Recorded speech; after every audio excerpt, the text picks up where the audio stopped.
اگر یہ جو ہمارے یہاں رواج چل نکلا ہے، آپ نے بھی دیکھا ہوگا کہ غریبوں میں جو راشن تقسیم کرتے ہیں تو اس کے ساتھ تصویریں بنواتے ہیں، یہ کس قدر گھٹیا اور فعل ہے، اس کی ہمیں مذمت کرنی چاہیے۔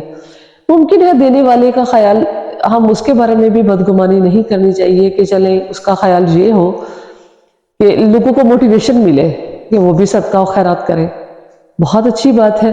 لیکن یہ تصاویر بنانا، میڈیا پہ جو ہے وہ اس کو ڈالنا اور لوگوں کی عزت نفس جو ہے اس کو کچلنا، یہ دیکھیے کس قدر کسی کو قتل کرنا جو ہے وہ شاید اللہ پاک اس کو معاف کر دے، تو یہ کسی کی عزت نفس کو کچلنا اور اس کے احساسات کو مجروح کرنا کس قدر قبیح فعل ہے۔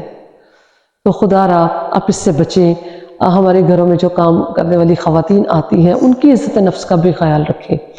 بلکہ میں کہتی ہوں، میرا تو یہ ماننا ہے کہ اگر کوئی آپ کسی کو دیتے ہیں تو آپ اس کا شکریہ ادا کریں کہ اللہ پاک نے آپ کو دینے والا بنایا ہے، اور وہ اگر آپ سے لیتا ہے تو آپ اس کے شکر گزار ہوں، اس کے احسان مند ہوں کہ اس نے آپ کو نیکی کی توفیق دی۔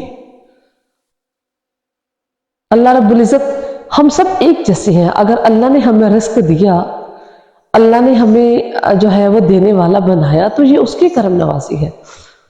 میں آپ کو بتاتی ہوں، یہ بانو قدسیہ کے جو ہسبینڈ تھے اشفاق احمد، تو ان کی بڑی اچھی بات میں نے ایک دفعہ پڑھی۔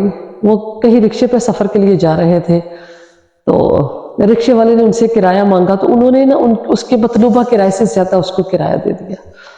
تو بانو قدسیہ کہتی ہے میں نے پوچھا کہ آپ نے اسے زیادہ پیسے کیوں دیے؟ تو وہ کہنے لگے کہ میں نے کون سا پلے سے دیے، اللہ کے دیے ہوئے پیسے تھے، میں نے اس کو زیادہ دے دیے۔ ٹھیک ہے، تو یہ جو ہمارے پاس روپیہ ہے، پیسہ ہے، یہ سب اللہ کا دیا ہوا ہے۔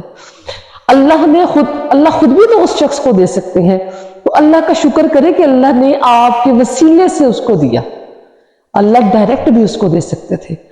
تو اس لیے اللہ کے دیے ہوئے پیسے پر جو ہے وہ مان اور اس پر فخر کرنے کی بجائے جو لوگ آپ سے لیتے ہیں ان کا شکریہ ادا کریں، اور یہی میری آپ سے التجا ہے کہ اپنے اعمال میں اللہ رب العزت ہمیں خالص کر لے۔ ایسا بس ہر بات میں یہی سوچیں کہ ایسی کون سی بات کریں کہ ہمارا رب ہم سے راضی ہو جائے۔ اس رمضان میں خدا را اپنے اللہ کو راضی کر لے۔ وہ تو بہت ہی، اللہ پاک تو بہت پیارے ہیں، بہت جو ہے وہ ہم سے محبت کرنے والے ہیں۔ ایک دفعہ بھی ہم کہیں گے نا کہ اللہ ہمیں معاف کر دے، تو اللہ ہمیں معاف کر دیتے ہیں، لیکن شرط یہ ہے کہ ہم اخلاص کے ساتھ اس سے معافی طلب کریں۔ اللہ پاک آپ کو، مجھے، ہم سب کو جو ہے وہ معاف کر دے، ہمارے تمام اعمال میں اخلاص جو ہے وہ پیدا فرما دے، اور ہم سب کو خالص جو ہے وہ اپنی رضا کے لیے اپنی بندگی کرنے کی توفیق عطا فرمائے۔ ہم جو بھی کریں خالص اس کی رضا کے لیے ہو۔ اللہ پاک ہمارے اس کاوش کو اپنی بارگاہ میں شرف قبولیت عطا فرمائے، ہمارے رمضان کو بہتر طریقے سے جو ہے اللہ پاک نبھانے کی توفیق دے۔ وما علینا الا البلاغ۔